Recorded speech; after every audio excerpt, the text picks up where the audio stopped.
We now return to Illinois Rising, presented by the Illinois Policy Institute, the radio show discussing the honest truth about Illinois policy and politics. Here's AM 560's Dan Proft.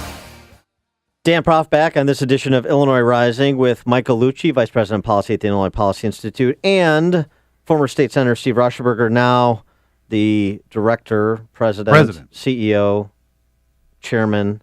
Officially the President. Galactic Emperor of the Technology and Manufacturing Association, the TMA. So, Steve, let's start with you on this topic because the Senate is back in session this week, and that means our wallets, our manufacturing facilities are not safe. We'll see if Senate Superminority Leader Radonio and Senate President Cullerton want to try and resuscitate this unholy deal they were trying to cobble together. But by calling it an unholy deal, you know where I'm coming from on it. What was your reaction to this proposed grand bargain? After 2.5, 3 years without any kind of budget and no real balanced budget since, in my opinion, Rod Blagojevich stepped into the governor's mansion, they propose a spending plan without any kind of reduction in spending. No program reforms, no reduction in hiring freeze, nothing. I mean, their courageous solution was to increase taxes on families and employers in the state of Illinois to bail out their mismanagement for the last 5 years. I was very disappointed, particularly in the new idea of a business opportunity tax, taxing payrolls. I mean, at a time when we want to encourage employment growth and the opportunity for people to have middle-class lives by having jobs, a tax on employers and payroll?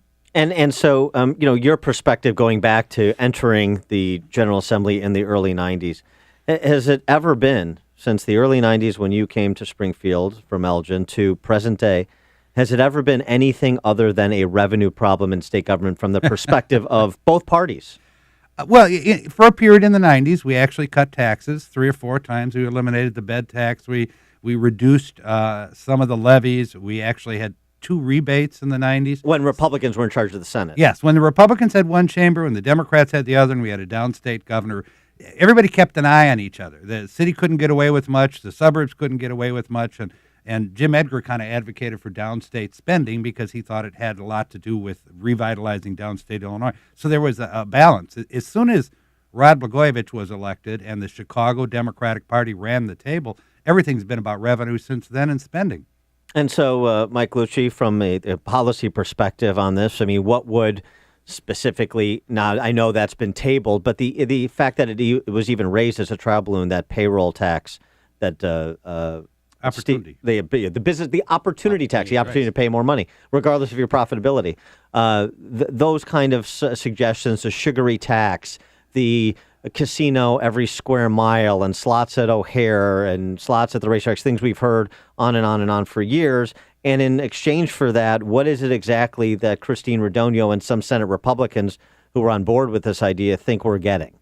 Well, there was marginal reform. So when we looked at it, just looked at 2 sides, the pain side, which is the tax side, anti-growth side, and then the pro-growth side. You have like $5, $6, $7 billion of pain taxes. And on the growth side, there was very little that you could add up, maybe $1 billion worth of growth things when you add up all the consolidations, the little workers' comp reform.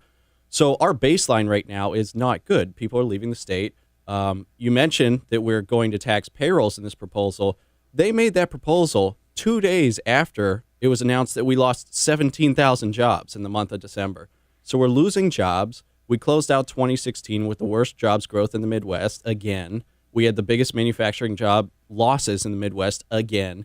And then the Senate comes out and says, what we need to do is tax jobs, literally tax jobs. It's borderline insanity. But if you just look at the whole package, you've got all this tax on the one side. You have little tinkering around workers' comp, consolidation, things like this on the other side.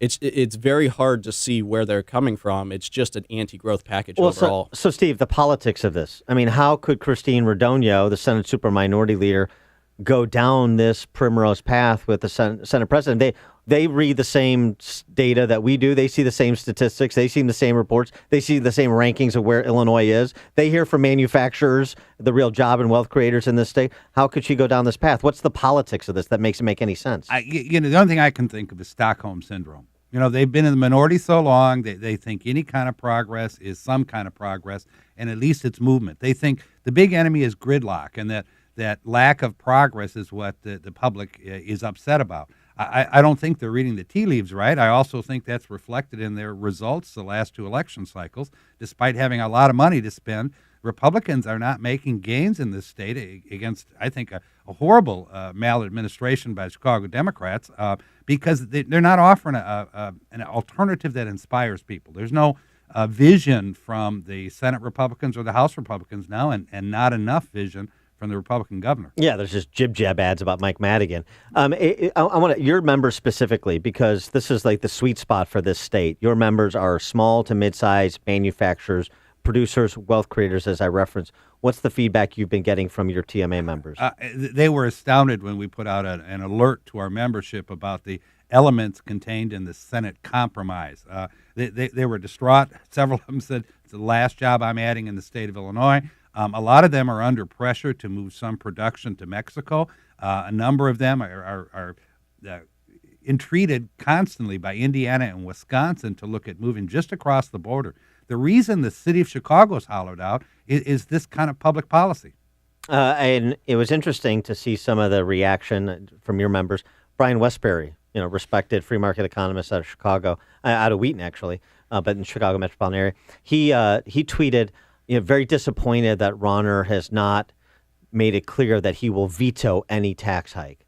What about the governor's position with respect to allowing this back and forth to occur and all these trial balloons to be floated so that associations have to send out alerts and people have to contact their real estate brokers to figure out where they're moving? I mean, the idea that Rauner isn't throwing a wet blanket on this, is that sensible or is that problematic? Michael? I mean, we've been quite aggressive about this proposal, saying that it's so far from where we should be. It's so far from just being neutral. We need to get to where we have a proposal that is net pro-growth. So if there are any taxes, you need to have much more growth stuff going on to more than offset those taxes. We're so far on the other side. We're not even at a break-even point with this proposal. So it would be great if the governor said, look, we need to have more growth in this package. We need to have less taxation in this package. We need to look at spending reforms because that's where the state's at. There's no other way for the state to go other than to reform spending, to have more growth, and to curtail the taxation that's really driving people out of the state. Yeah, and, it's not news that Governor Rauner is willing to deal on revenue. He said that from the beginning, and the belief was we were talking about maybe an expansion of sales tax to services, which is also included in this grand bargain. But he seemed to not be saying the same things about the demand for structural reforms. He's saying it, but this is nothing, as you say, Michael, this is nothing close to that. This is not getting sustained structural reform in exchange for doing something on revenue. This is a complete concession. And so trying to understand the politics of the Senate, Steve, maybe there's a Stockholm Syndrome problem. What about the politics of a governor whose entire brand is wrapped up in this idea that he's a maverick taking on the political establishment of both parties? I think the governor suffers in some ways from being pretty new to politics. Maybe when you're in the field he was in before, you don't have to repeat something 50 times before people start to listen. I think they haven't talked enough about the structural reforms they proposed early on. I think he should have had his entire cabinet out every single week telling each of them, I want 4 speeches a week to Rotaries, Kiwanis clubs, to Lions clubs. I think he's used to a business community where you say what you mean and people listen to it. Where Mike Madigan and John Cullerton, the demands of the governor roll off their back like nothing, and they go back to their 1%er and millionaire tax. So I don't think he understands, and I don't think he's getting good advice that repetition is critical. I also think he needs to talk about the reforms he wants in terms that people understand. Workmen's compensation reform is not something the general public is interested in or understands. Now, employers understand its importance, but it's not enough to talk about that. He ought to be talking about what's happening in K-12 education, the spending that's out of control. He ought to be talking consistently about the state of Illinois being unable financially to meet its obligations to retirees and pensioners. He ought to haul that General Assembly back in, lock him in down in Springfield, and tell him it's time to go to work. I mean, I think in some ways the last 2 years have been a lost 2 years to the Rauner administration because I don't think he's gotten the messaging right.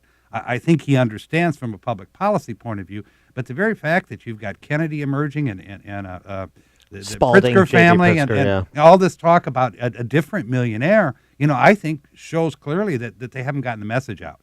So I think he's got good intentions. I think he's been underserved by his advisors. And I think they need a message that resonates with middle-class people, the same kind of people who are furious enough to elect Trump president.